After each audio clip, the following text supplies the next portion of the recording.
Hey there, comic friends, I'm Travis, and it's New Comic Book Day, yay! Or at least New Comic Book Day for me. These are comics from December 12th, 2018.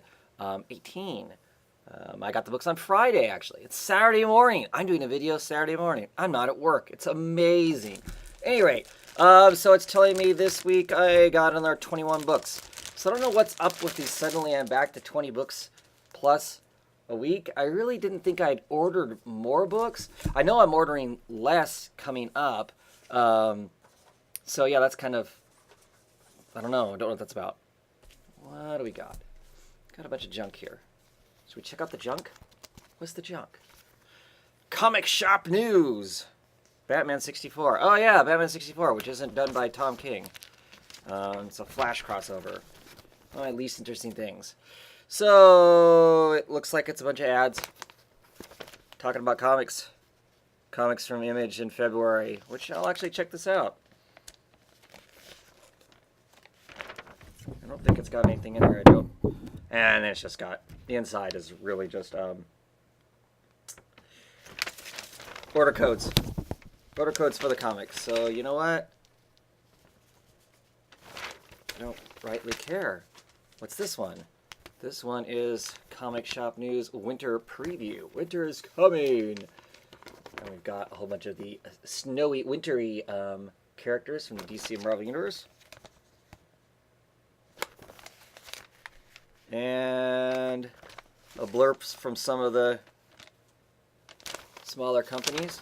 Oh, it's blurb. Okay, and then inside is more of the usual stuff. I think it actually talks about different books from each of the different companies.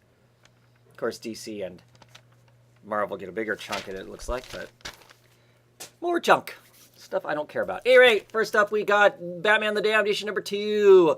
I believe there is no special Bat member in this one. If there would have been, it's now blotted out, I'm sure.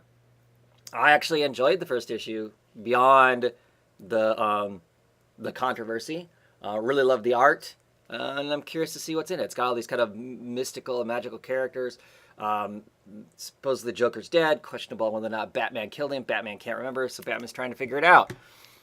Got Constantine in it. Got some cool stuff. Alright, Bitterroot, issue number 2. I really dug issue number 1. You know, anything that has to do with, you know, fighting big big magical, creepy things you're not supposed to know.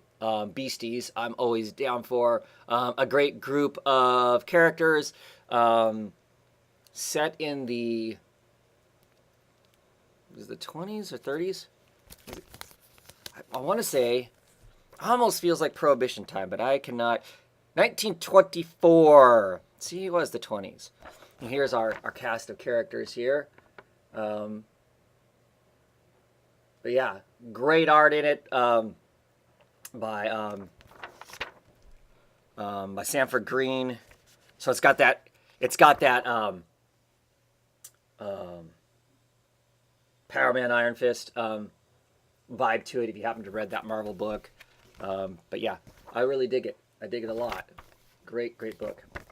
First issue was a lot of fun, so I'm looking forward to checking out issue 2. Now that the plot has been set. We got exposure to the characters and the plot has kind of been set. Birthright! Issue what, 34? Yes, I love covers where they break the title. There's lots of Hulk. You know, lots of Hulk covers where he's like busting it up or whatever. But that's fun. Great picture of Mikey there. One of the best beards in comics. I just am curious to see who they get, because there's talk of TV or a movie about Birthright. If that ever actually happens, who they're going to get to sport an awesome big black beard like that. Anyway, clash with the mages. Mikey's brother has been basically duped into using his magic, and maybe not a good way. Mikey has become extremely anti-magic, feels like it is the bane of everything. Wants to avoid the responsibility of potentially being the guy who's going to defeat Thanos in the Magic Land or whatever. But of course, it's all leaking over into our world, causing all kinds of mayhem. So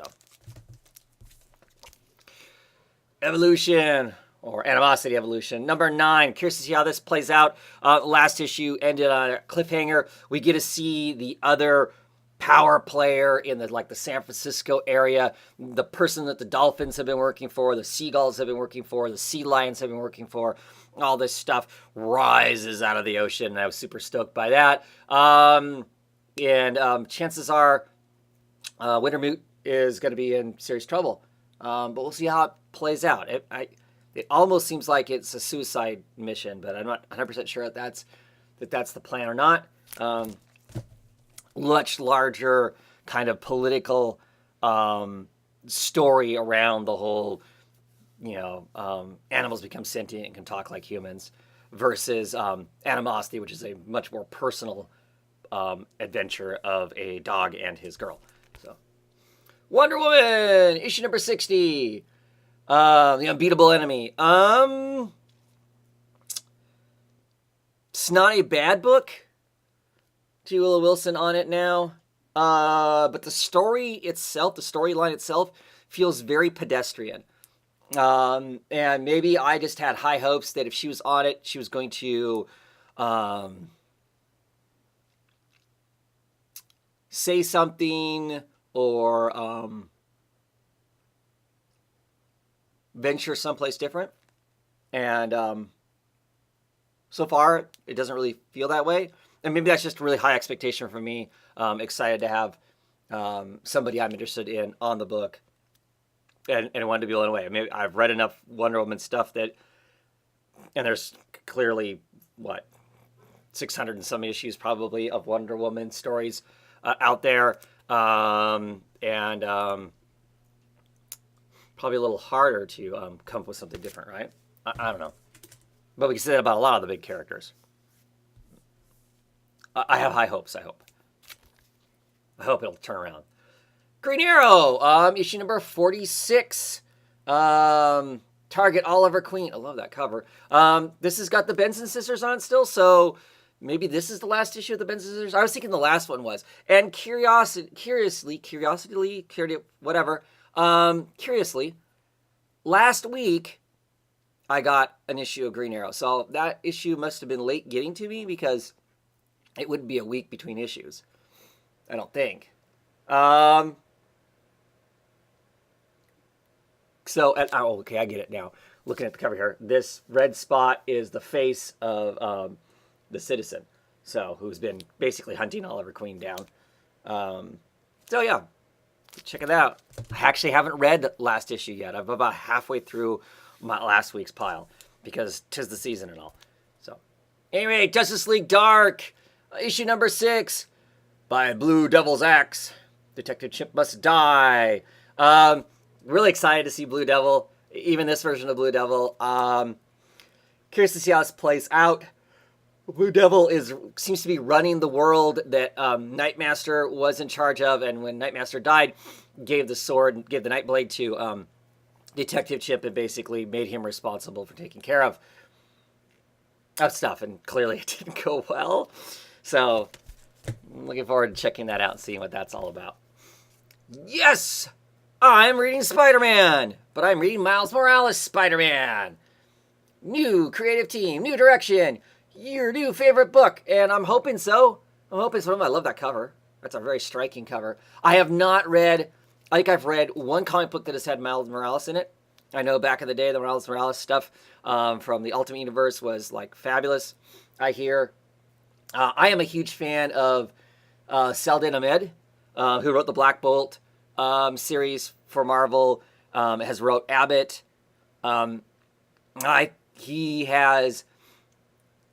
He's very good at writing stuff with an emotional weight to it. Really enjoyed that. So I'm looking forward to checking this out and seeing what he does with this character. I mean, for me, it's kind of a, all new. So I'm just going to explore it for what it is. And I'm looking forward to it. I cut my comic book teeth on Spider-Man, the original Peter Parker way back in the day. And always kind of wanted to read some, but that is work calling me. So I don't know what I was saying about Spider-Man other than I was looking forward to it. Damn work. I still don't have to go in. But at any rate, The life I live. Oh, okay, what's next? House of Whispers, issue number 4. I wish I was enjoying this. It just really hasn't been that good for me. I want to like it. I like the idea of it, but just not executing the way I want it to. I'll continue to get it because it's part of the Vertigo pack that I get, but 50% off. But it is the only one really, of the Sandman Universe books that I haven't been enjoying. Yeah. Goddess Mode, issue number 1. I have no idea. I know this is like this, one of the other new books that are coming out from Vertigo, written by Zoe Quinn. Robbie Rodriguez is on art. I thought Robbie Rodriguez is the one that retired because his eyesight was going bad. I don't know. Didn't Robbie Rodriguez, wasn't he an artist on like Spider-Gwen or...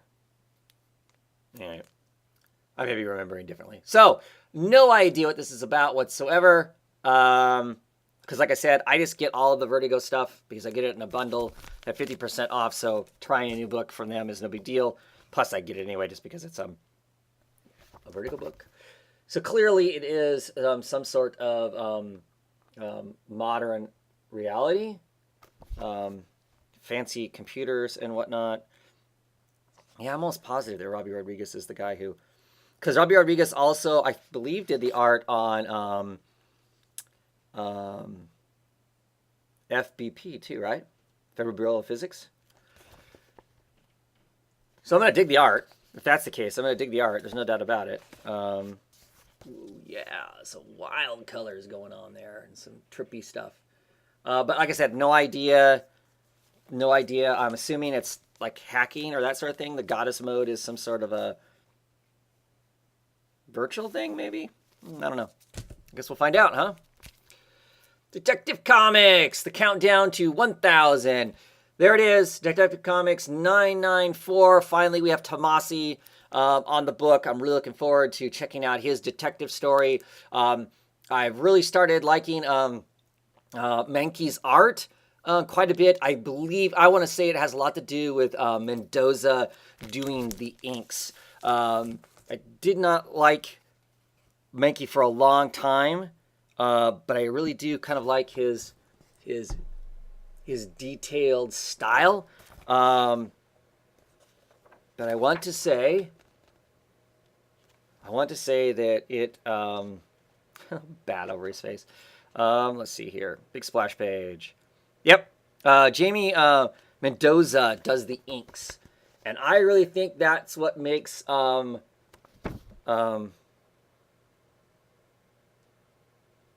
Mankey. I'm probably saying his name wrong. But anyway, Doug Mankey makes his art better. I think it's good to not have him inking his own stuff, or whoever the inker was on it before. But since they become a team, it's quite good. So I'm excited. We're gonna get a more detective style type Batman. I'm looking forward to that. I really like Tomasi as a writer. As a general rule, there are very few things of his that I don't like. Actually, I can't think of anything of his that I don't like. There's just stuff that is not as good as other stuff, I think. Current 12-issue Super Sons is a little, but Black Hammer 1 issue. Cthulhuese. We're looking forward to this. Kind of a side villain, the daughter of actual villain of Black Hammer. So I'm really curious to see what this is about. Looks like it's going to be fun. Amy Lennox is doing the artwork on it, so it'll be super cute. Interestingly, though, she's doing the art and Stewart is doing the coloring. Because normally, Amy does watercolors. So be curious to see what that art looks like. Cemetery Beach. Really been digging Cemetery Beach. This is issue number 4 of 7. Warren Ellis and Jason Howard. Action, sci-fi story in another reality that branched off from Earth, and our kind of detective guy spy who's going through it, trying to gather data and get out. It's just a romp, action sequence romp through this world, and while we're getting that romp, we're actually getting told about the world in a really kind of smart way, and really been enjoying it a lot. Headlopper is back. So what are we on now? Headlopper. This is the Knights of Verona. This is issue 204 of this volume. I really love the way this book comes out. I keep saying that. It comes out quarterly. It's these big, honking, thick things. And great action adventure, sword swinging, severed witch head talking, cussing, spitting, fun. So, good stuff. The Winter Special, Hellboy Winter Special. Pick this up every year. Great Magnola cover there. I know there's a Magnola and Ben Steinbeck story in here. Super looking forward to that. Ben Steinbeck is awesome. He used to do all of the Baltimore stuff for the longest time. Gabriel Bob, Fabio Moon have a vampire story in here because they did a vampire. And then Tonic Zonkin, I don't know how you say it. He's normally the artist for he's the mainstay artist for Lobster Johnson. And I guess he's writing and drawing the Lobster Johnson story that's in this. So looking forward to that. Always look forward to the Winter Special stuff. Some good fun. Infinite Dark, issue number 3.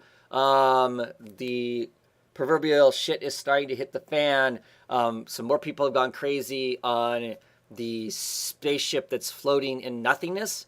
The universe has been annihilated. They're on this like arc. There's only like 20,000 people in the ark. It should have had hundreds of thousands of people on it, but most of Earth and their spaceships didn't make it before the nothingness consumed them. This ark they're in has got some science about it that allows it to protect itself from the universe that has disappeared. The blackness, potentially something from the blackness is leaked inside the place and it has sentience, or it's driving people crazy that there's something out there in the blackness that has talked to them. Our main character, who's a detective, she's like the head of police. She has been exposed to the darkness herself, questionably whether or not she's losing her sanity, and all hell is breaking loose in it. It does a good job of having this kind of claustrophobic, kind of crushed and trapped. Even though they're in a giant spaceship, it still feels very enclosed, very entrapped. And like I said, the world outside of them does not exist. It's pretty ominous kind of a feel to it, and I've been enjoying it. Ncbd art is excellent. I still prefer his stuff when he was doing the Revolutionary War type stuff. The detail is a little tighter because there's more, because of the vegetation and stuff allows for more than like say a spaceship where everything's going to be kind of smooth. It doesn't have the same sort of texture to put into it. But we're curious to see what happens with issue number 3. Quantum Age and their Black Hammer spin-off book. I'm looking forward to this issue. This is issue number 5. I don't know how long this is planning on going on. I have no idea. But the kind of like future Legion of Superheroes group has now gotten themselves together. The current incarnation of Black Hammer showed up and said, look, we're doing this. They're going to go beat the president. Is the president somebody we know? Be curious to find out. It's been a good spin-off. Redlands. Love that cover. That is a classy looking cover. Issue number 9. Continue to enjoy Redlands. Lots of mythical intrigue going on in it. Deals with the devils of sorts. So looking forward to seeing what's next. Look at that dog. That dog is pissed off. Woo! Anyway, just like any other nasty little chihuahua looking thing. So, Shadow Man! Ragabone Part 3. This is issue number 10. I didn't see Shadow Man on my latest solicitations when I ordered the comics. I don't know if that means it's ending. Really dig this cover a lot. It hasn't been. It's been decent. I've been enjoying it. Like I said, they changed artists. The new artist has this kind of painted type cover, style that is just really, really good, really rich. So that makes the whole book just way more enjoyable. Interested in what's going on with this kind of battle with Samed and some of the other the Baron and some of the stuff that's going on. So we'll see what happens. Sleepless issue number 10. Another one of those where the proverbial shit has hit the fan. exposed the cousin that Poppy has married. Ugh. As the person who for sure tried to kill her. She exposes him as running. They're being attacked. Potentially, they're going to be executed by, we're not exactly sure, if I remember correctly. The cousin, her just now been married to, is thrown to his death. Not exactly sure exactly what all is going to happen. But yeah, really enjoying the book. It's really intriguing. Way more intriguing than I thought it was. Not some cheesy romance that I potentially thought it was going to be when I was like, oh, this is a romance book. Cool, I'll try a romance book, because I keep saying, hey, we need more of different types of books out there. So clearly I'm going to put my money where my mouth is. And I'm happily rewarded. I've been enjoying the heck out of the book. And finally, this time around, it is Batman Annual number 3, a Tom Taylor written book with Otto Schmidt on art. So I'm looking forward to that. I'm assuming that because of who has written and drawn this, it's going to be its own story. It's not going to be tied heavily into what else is going on in the Batman universe, the Tom King universe, or the Detective Comics stuff or whatever. It's going to be its own story. So I'll definitely enjoy it. I love annuals that way, where we just get kind of a second kind of story, that it isn't some sort of linchpin to what's going on in the main book. Like I said, because the creators that are on it, I would assume that is the case, that it is not some sort of a pivotal point. It's not going to tell me something. I'm not going to read it like other annuals and goes, check back in April. It's December. Check back in April for the rest of the story, because that's annoying as crap. So anyway, that is it. Sorry for the interruption. Hopefully I can splice the two videos together decently. And until whenever next time is, have a great one, everybody. The happy holidays. I'm sure I'll have another video with comics before we celebrate those Christian holidays anyway. So, thanks everybody. Catch you next time.